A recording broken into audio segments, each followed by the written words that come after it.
So my whole life, up until I want to say I was 18, I grew up playing hockey. That's the sport that I grew up around. Other members of my family played the sport. It was always on the TV in my home, so it was very much embedded in my upbringing.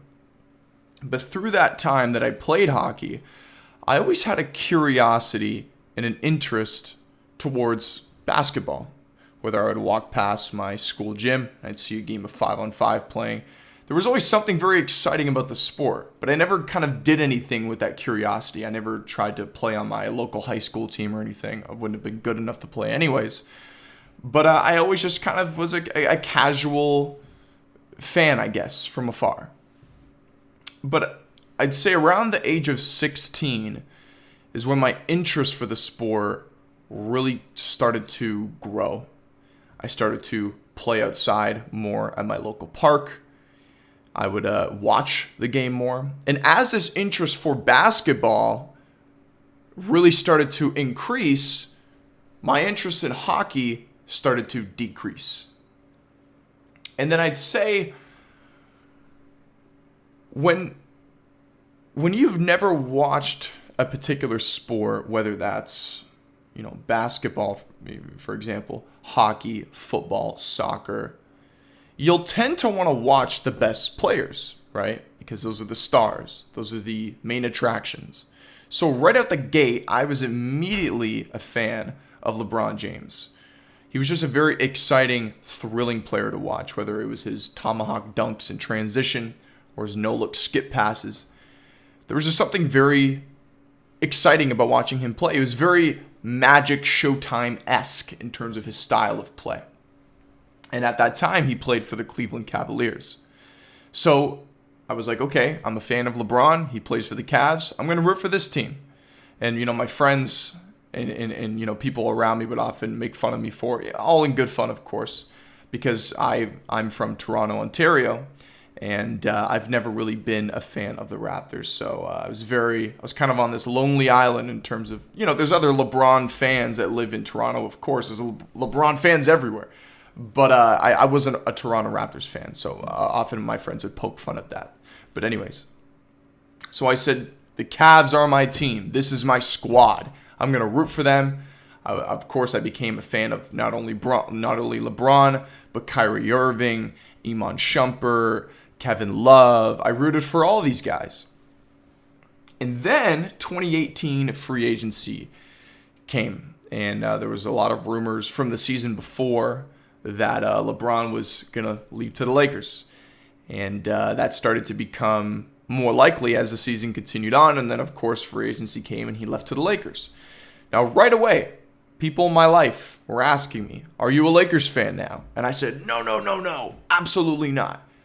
The Cavs are my team through and through. I'm going to watch LeBron, of course. I'm going to, watch his highlights every now and then. But the Cavs are my team that I'm going to root for forever. That changed pretty quick. The Cavs became arguably the worst team in the league at that point. Because, of course, LeBron left. And I think at that time they had drafted Colin Sexton, who's a great player, by the way. I like watching him play. Plays with a lot of energy. But they were one of the worst teams. They were a lottery team. And they weren't a very exciting team to watch, needless to say. But the Lakers were. The purple and gold, Hollywood. Now you got LeBron James in that equation. And, of course, LeBron off the court is a very business-savvy individual. Whether if you look at his uninterrupted brand with Maverick Carter or his production company, Spring Hill Entertainment. So I think Lakers, Hollywood, LA, Tinseltown, it's a perfect blend, right? I think that all fits together very well with LeBron. So my interest started to sway away from the Cavs, and I started to pay more attention to LeBron and the Lakers. And then with my time as a Cavs fan, I bought gear, right? If any of you are watching who know me, or if any of you are people that I know personally, like some of my friends, and you've played basketball with me, you've probably seen me wear my Cavaliers tank top. So I was very committed as a fan to that team. I spent money on that team, buying gear. And then I basically did the same thing with the Lakers. It was a gradual process, but eventually I just became a full-on Lakers fan, and I just packed up the bags, jumped ship, hopped on the Lakers bandwagon. And then I bought Lakers gear. I bought a Lakers, whatever tank top. I have Laker jerseys up in my closet. If I open up my closet in there, I could show you. So I was very much a committed Lakers fan. And then often people notice that. A lot of my friends said, "What happened to the Cavs?" And I always just kind of said, like, I sort of just dodged the question. And I was like, I'm a Lakers fan now. And LeBron is still with the Lakers. But if you're not even a Lakers fan, I think everybody knows that the Lakers and the Clippers inevitably are going to be rivals. They're two teams in the same city. Now, when I say rivals, in terms of competitive play, it's always been the Lakers over the Clippers, throughout the decades. The Clippers have always been one of the worst teams in the NBA. Of course, they've never won a championship, and it was always embarrassing when the Clippers had to play at Staples Center because they would often have to hide the Laker championship banners with whatever pictures of some Clipper players. During the Lob City era, they would hide the Laker banners with pictures of Blake Griffin, DeAndre Jordan, Chris Paul, JJ Redick. So, of course, that was very embarrassing for that franchise. But once LeBron showed up, then the Clippers started to get better. They have a very well-established front office with Lawrence Frank as the GM. I think Jerry West is also a consultant consultant. I'm sure he's very much involved with the team. So they have a great foundation, the Clippers. And then they got Kawhi Leonard. The year after less than a year after his championship with the Raptors, they signed him. There was very similar to when LeBron, was rumored to leave the Cavs and go to the Lakers. We heard all those rumors for Kawhi. Everybody kind of knew Kawhi was going to leave the Raptors to go to the Clippers. I think even people said that there was Clipper scouts that were attending Raptor games. So they were laying the seeds to get Kawhi, and I think Kawhi always kind of wanted to go to the Clippers. However, there was, for a short period of time in free agency, there was a lot of rumors that if the Clippers weren't going to get Paul George, Kawhi was going to go to the Lakers because he also had meetings with Magic in the front office and Rob Pelinka of the Lakers. But anyways, I'm getting off track from my bandwagoning story here. So during this time when I was rooting for the Lakers, I hated on the Clippers. I hated on Paul George, right? Not Paul George the person, but just the basketball fan, right? I would always make fun of the Clippers, and that, whatever criticism of them happened a lot during their bubble series when they almost choked their 3-1 lead to Dallas. And then, of course, they really choked that 3-1 lead to the Denver Nuggets. So not only me, the whole internet was making fun of the Clippers. But for some reason, right, at that time, I was the biggest Clippers hater probably in the world. Okay, maybe not, but I made fun of the Clippers a lot. Being a Lakers fan, I didn't like the Clippers.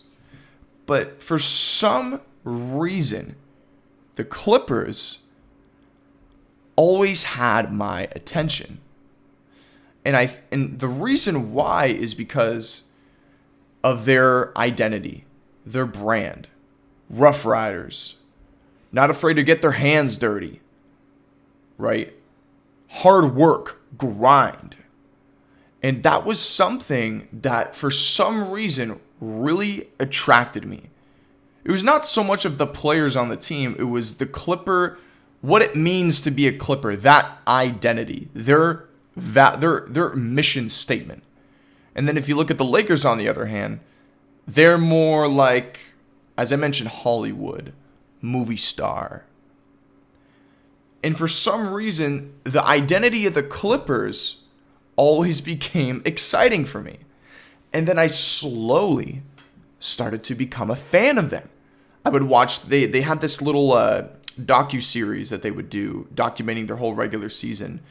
and I would watch every episode. They would show, practice footage, and they would show them in the team huddle with Ty Lue giving them, kind of, tips and tricks and things like that. I don't know why. I was just super invested. And then one day I sat back and I was thinking like, oh my God, am I a fucking Clippers fan? I used to shit on this team, but for some reason I cannot keep my eyes off them. And then I went to a couple of my friends' house one day, and I said, guys, I got to tell you something. And they were like, what? What is it? I was probably being way over dramatic about this too. And I said, guys, I think I'm a Clippers fan. And they were like, what? As anybody would react that way. If you know me, and you know how much I used to make fun of the Clippers, they're like, get the fuck out of here. You're joking. Nope. I think I'm a Clippers fan. So, to this day, I still am very much a Clippers fan. So, to kind of, round up this discussion, I've bandwagoned for 3 different teams. I started off as a Cavs fan, went to the Lakers, then I went to the Clippers. Their biggest arch rival right now. And there was other things that were attracting me as a Clippers fan. It was just the fact that there aren't many Clipper fans, right? You can go to every part of the world, you'll find a Lakers fan. But I've met very, very few Clipper fans out there. Actual Clipper fans. And there's probably even less Clipper fans in Los Angeles. Forget Toronto, where I'm from. So I was like, you know what? It'd be kind of exciting to be in this small group of fans. And another thing that really excited me about the Clippers was that, and really kind of pulled me in, was that they're getting their own arena. I think they bought the land property of the Forum, which is where the Lakers used to play back when Magic and Kareem and that, dynasty era of the Lakers, they all played at the Forum. And I think the Clippers bought the Forum, and I think they've torn it apart inside out, and now they're building their arena there. So I said, you know what? This seems like a good time to become a Clippers fan. I know this. You're probably watching this like you're probably losing respect for me. And you know what? If that's the case, I don't really care. I'm telling this story just because I think first of all, it's just kind of funny, right?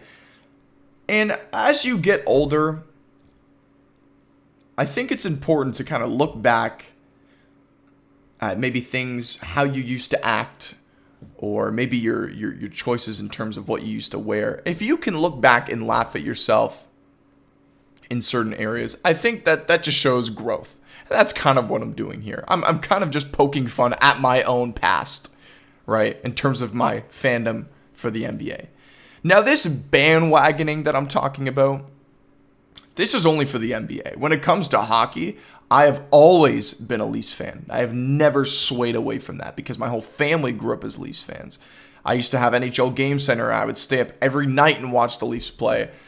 And I'll never forget, I literally was in tears back in, I don't even know, I think like 2013 or something, when the Leafs choked that Game 7 third period to the Boston Bruins. I think they were up like 4-1. Everybody thought that was it. We're going on to the next round. And of course they lost, and the rest is history. I'm not going to go into that.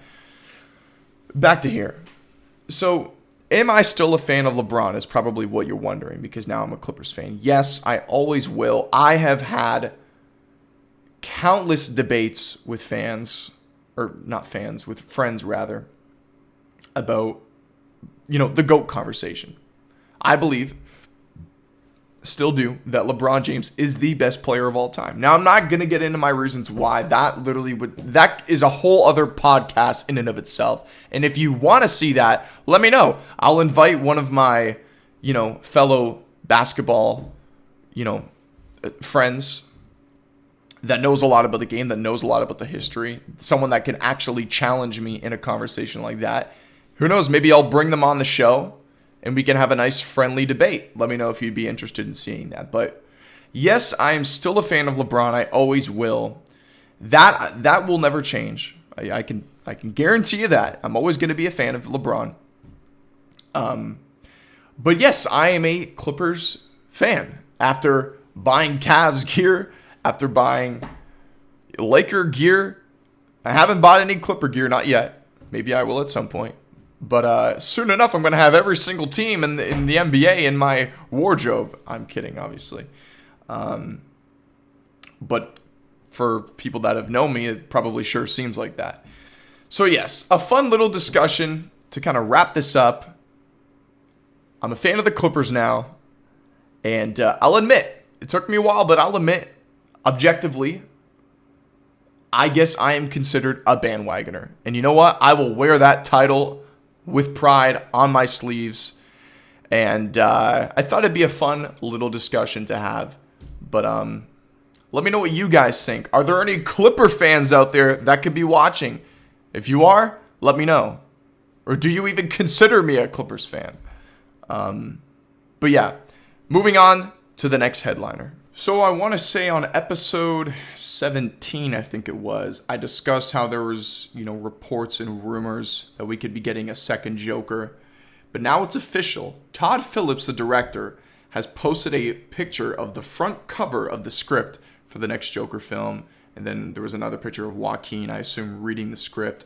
So we are officially getting a Joker sequel. And I have some thoughts about that. Now, the title on the script, excuse my French, by the way, because I can't speak French, so I might butcher this pronunciation. But the title of the script is Joker Folie à Deux. Now, of course, there's been a lot of discussion about what that means, the title, Folie à Deux.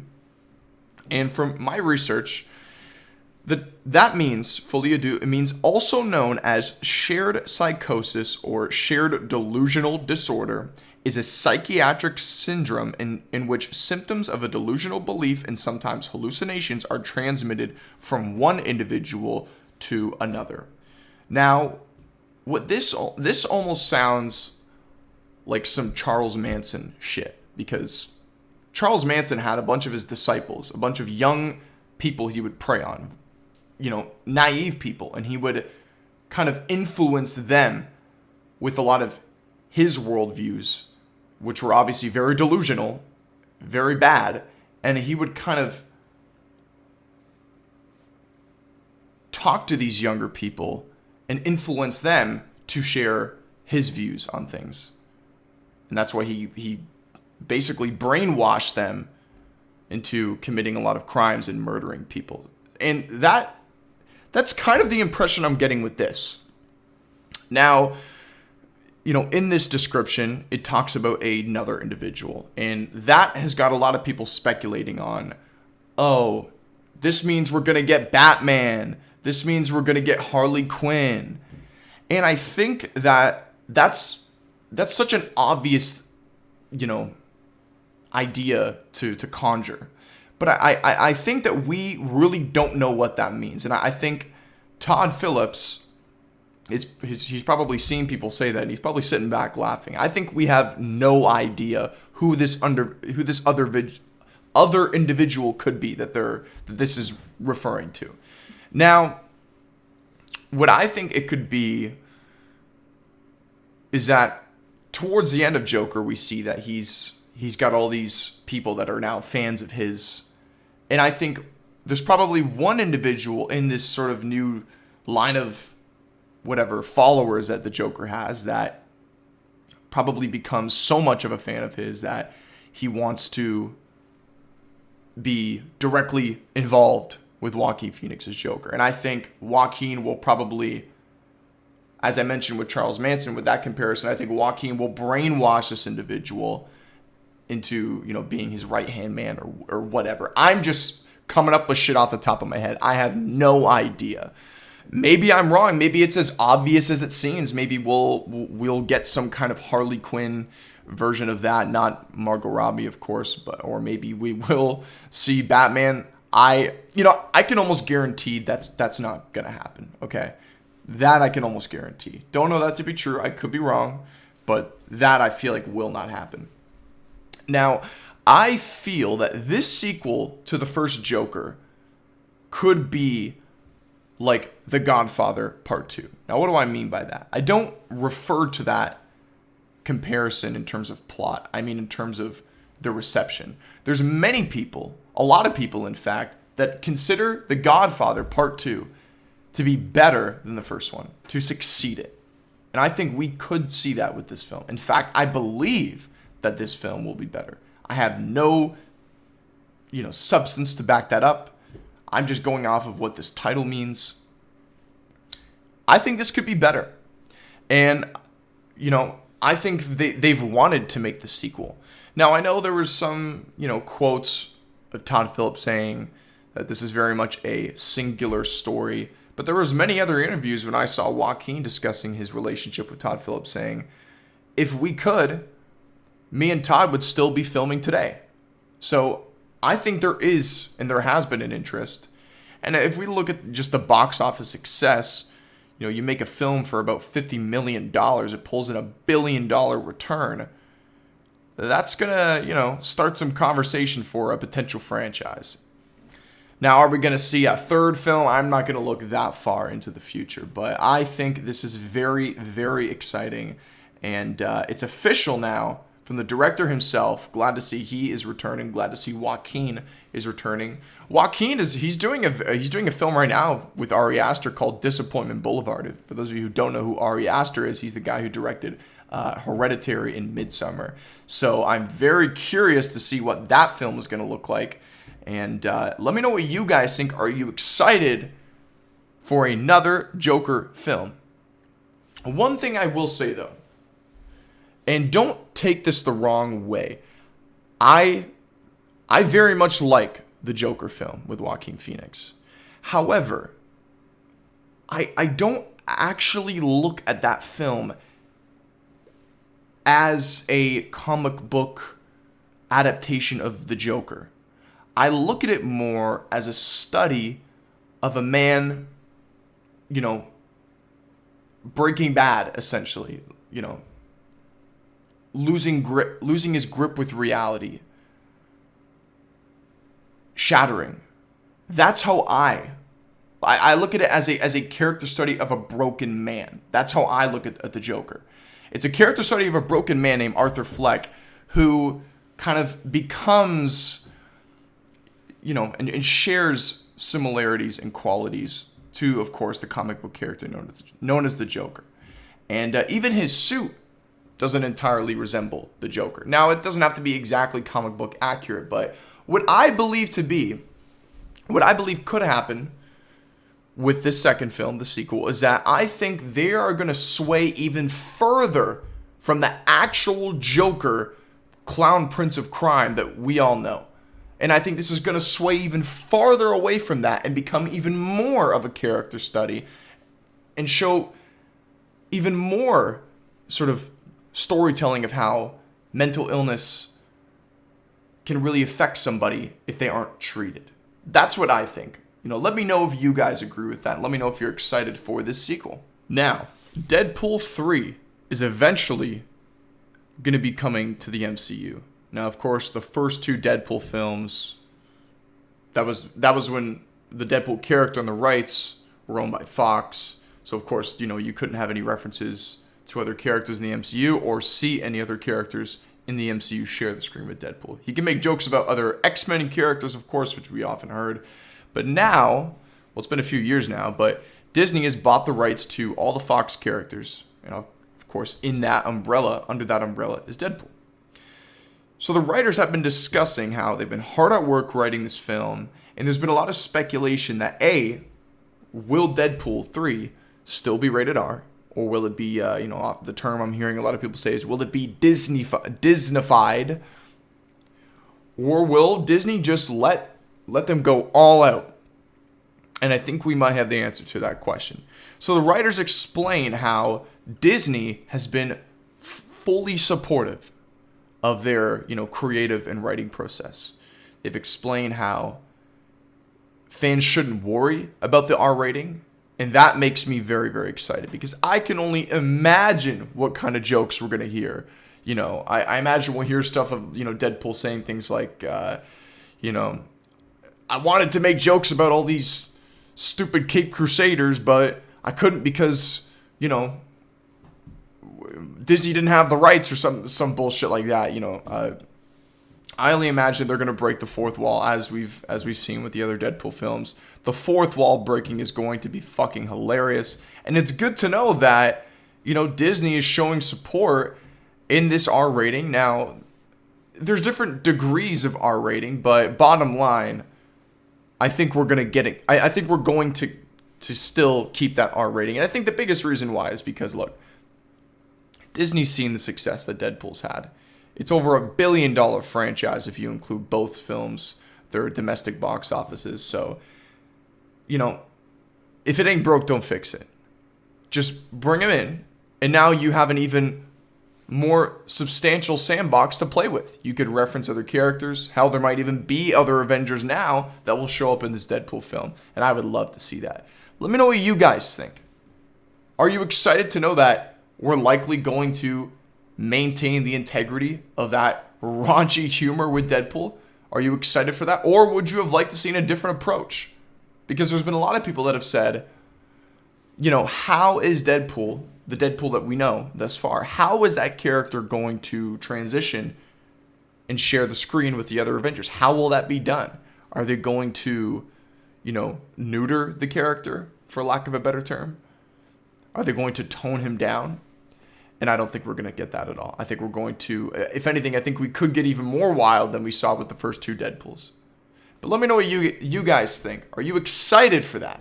Let me know in the comments below. The next headliner is Winning Time, the new HBO exclusive TV show.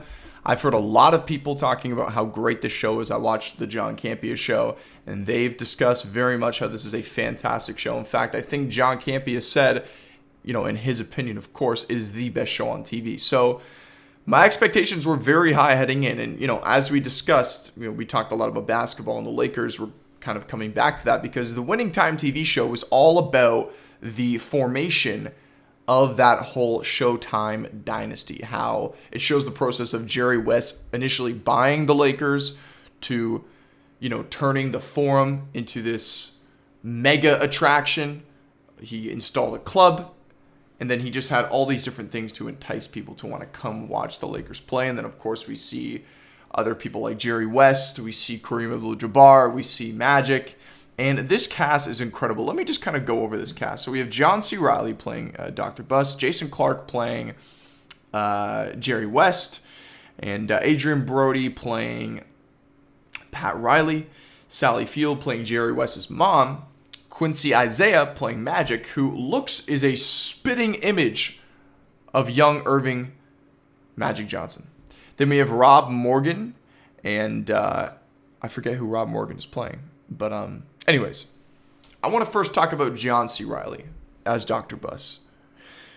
He's fantastic. Now, I've heard there was a lot of disputes behind the scenes that Adam McKay, the director of the show, initially was going to have Will Ferrell play Dr. Buss. And if you're familiar with Adam McKay and Will Ferrell, they have a long working history together. The other guys, Superbad, all kinds of films with them working alongside each other. And so does John C. Reilly. Step Brothers with Will Ferrell was another film that he did, of course, with Adam McKay. And then apparently there was some dispute and some misunderstanding that Will Ferrell thought he was going to be Dr. Buss, but then Adam McKay decided to go with John C. Reilly. So now apparently that relationship is, not treading on, is treading on thin ice, is the best way I can put it, between Will Ferrell and Adam McKay. But I have no problem with John C. Reilly playing Dr. Buss. I think his portrayal is fantastic. He looks the part. Dr. Buss has been described as a very ecstatic, high-energy individual, a lot of charisma, and I think John C. Reilly just represents that, and his performance of that is perfect. Jason Clarke is Jerry West. Now, I don't know a lot about Jerry West, obviously the person. I mean, I don't know a lot about any of these individuals personally. But from what I've seen from afar on television and in interviews, Jerry West has always struck me as a very calm, sort of tamed individual. However, in this show, Jerry West is the performance that Jason Clarke gives, who, by the way, is great, but he seems like he was very hot-headed, a very explosive individual. Now, I'm curious as to how accurate that really is to how Jerry West actually was during this time. Was he like this performance that Jason Clarke is giving, or was he a little less, a little more reserved? I'm curious to that. Up next is Adrian Brody playing Pat Riley. I'm also curious. Is Adrian Brody's portrayal as Pat Riley, is that accurate to how Pat Riley actually was? And the same thing for Kareem Abdul-Jabbar. Kareem is kind of seen like a little bit of a dick, to be quite honest. In this, I'm only 5 episodes in, objectively, so maybe that arc changes, but he kind of seems like he's a little bit of an asshole. He's the leader of this team, and he's taking off, he's sitting on the sidelines during certain drills. He's not fully invested and fully participating in it. But I will say I do like the performance that the actor gives of Kareem Abdul-Jabbar. I think he looks a lot like him. Now next, Quincy Isaiah, who plays Magic. I think he is probably the best part of the show. And I'm curious there. Now, I know in the first episode, I think we're seeing him shortly after the diagnosis of HIV. So I wonder if they're going to, I imagine they're going to fully explore that pathway. But we can see that he was a very reckless individual in terms of, his sexual, decision making. He slept with a lot of women, probably unprotected sex. So he was a partier, let's just say that. And so was a lot of people in this show and in this series. We were immediately introduced to Jerry West, and he's waking up after, partying in the Playboy Mansion, sleeping with probably multiple different women. So, but other than that, so they show a lot of the behind the scenes activity between a lot of these basketball players and a lot of these other people. But Magic himself, I think, like I mentioned, very charismatic individual, can light up a room. He's always known to smile, and he breathes a lot of positive energy. And I think the actor who plays him does a great job illustrating that to us, the audience.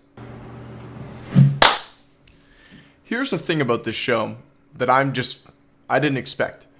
When I first heard that this was going to be like a series and it was going to document the story of how the Lakers dynasty was created, I thought it was going to be very much like the format that we saw with The Last Dance, just very very much like a documentary. And I thought it was just going to be interviews with Jeannie Buss, Magic, of course, Kareem, like from right now. And I thought it was going to be interviews of them recalling stories from this time, but not actually seeing it being acted out in a performance. Beautifully, as we're seeing with this. Like, Adam McKay is a fantastic director. I mean, I've talked about how I'm not the biggest fan of Succession, but I can understand that a lot of people love that show, and I'm a huge fan of his many other movies he's directed, written, produced. I love The Big Short. That's one of my favorite Adam McKay films. So this was a lot more different than I expected it to be, but all for the right reasons. And the cinematography makes you feel like you're stepping inside the 70s and the 80s. They often film it, to look very kind of grainy, to resemble, how a lot of things looked in terms of how, how film and television looked from back in that era. In fact, when I was watching this show the other day, I had people in my family kind of walking by the living room saying, like, what are you watching? This looks like it's this looks like it's from the 70s and the 80s. And I was like, no, it's a brand new show. It's made to look like that. That's how the cinematography was intended on. That was the intention, to make it look like, make you feel immersed, like you feel like you are really watching this kind of story unfold from this time period. Overall, I love this show. It's not like my favorite show on television, but it certainly is one of them. And I'm only on episode 5, and I think there's 10 episodes, so I'm halfway through. But if you've seen the show, don't spoil it. I mean, I know, the story of the Lakers, so there's really not much to spoil. But let me know if you guys enjoy the show. If you haven't, check it out. It's on HBO Max if you're in the United States. If you're in Canada, it is in Canada. Wait, if you're... I just said it. I just said if you're in Canada, it's in Canada. Sorry, let me rephrase. If you're in Canada, it's on Crave. But anyways, let me know in the comments below. The final headliner for today is Miss Marvel. It's officially out on Disney Plus, and I'll be entirely honest with you. I have zero excitement for this show. And I've mentioned it before. I don't think the show necessarily looks bad. I just don't think that I am the intended target audience. Now, you guys know. If you've watched this show before, you know I am a huge Marvel fan, right? I've talked about Marvel thousands of times. Not thousands, that's exaggerative. But many times I've talked about Marvel. And I'm going to continue to talk about Marvel. But this show specifically, it almost looks like Disney Plus has been coming out with a lot of exclusive content aside from Marvel and Disney. A lot of these just kind of, one-off shows, very much skewed towards a younger audience. And that's kind of like the impression I'm getting with this. This looks less like a Marvel show. Like, I know it deals with Kamala Khan, who's obviously a very, very well-known, established character with very rich history in the comics. I'm very well aware of that. I don't know. I can't quite put my thumb on it. It just doesn't look very intriguing to me personally. I will watch it at some point, but I'm not at the point where it's not like Moon Knight, where I wanted to watch Moon Knight every single week, and then I was kind of disappointed by the finale. But I don't have that same level of excitement for this, and this show could be amazing. It could prove me wrong, and to be honest, I hope it does, because one of the best feelings is when you watch something and you are pleasantly surprised with how good it is. And I hope when I watch it, I hope that that's what happens for me. But I'm just gonna wait till all 6 episodes, because I think it's either going to be 6 or 9, one of those two. I think She-Hulk is 9 episodes, and I think Miss Marvel is 6. So, and I do know that Miss Marvel, Kamala Khan, is going to be in the next Captain Marvel sequel titled The Marvels. So I will get around to watching the show, but I will not be watching it every week unless I am just getting bombarded by people telling me this is the best thing since sliced bread. And if that happens, I will check it out. Other than that, the plan for me is I'm going to wait until all 6 episodes are out, or 9, whatever the two.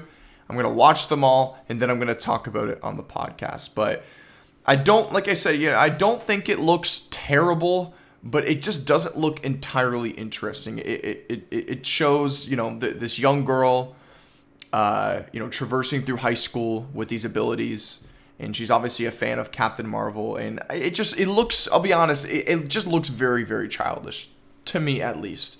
I know some people would object and say, well, you're a fan of Spider-Man. He's very immature and whatnot. Like, that is true, but this is Spider-Man. We've seen Spider-Man. We've seen 3 generations of Spider-Man on screen. We've obviously seen Tobey Maguire, Andrew Garfield, and now, of course, Tom Holland is a current MCU. In fact, if you want to get technical, I think probably the most childish version of the character we've seen, I think is the MCU version of Spider-Man. But that's not an insult to Tom Holland. I very much love Tom Holland's Spider-Man, and I hope we continue to see him as Spider-Man for the foreseeable future.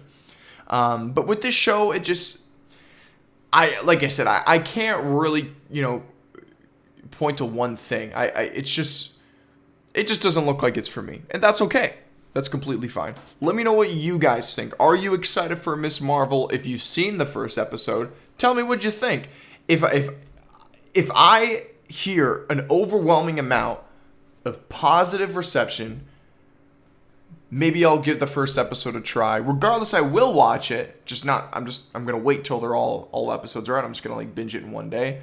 But if I get a lot of people telling me that this show is fucking amazing, then I'll check it out. But let me know what you guys think in the comments below. That is going to wrap up this shorter episode of Unbashful. If you stuck around for this long, I want to thank you for watching and listening if you're listening. By the way, I want to remind you, if you don't have time to sit in front of your screen and watch me talk and ramble on, but you still want to listen, good news, you can. Go on any audio platform of your choice, iHeartRadio, Apple Podcasts, Google Podcasts, Spotify, if I didn't already say that already. Just type in Unbashful and you'll find my channel. You'll find me. It's like a little black squared logo with a red microphone, yellow and red text that says Unbashful with these like 3 little white, volume looking things that illustrate that someone's speaking into the mic. That's me. That's Unbashful. So if you don't have time, make sure to check out the audio-only version of the show, and you can listen to it in all its glory, whether you're going for a walk or you're commuting to work or whatever. But anyways, I wish you all good health, happiness, and everything in between. Have a great day.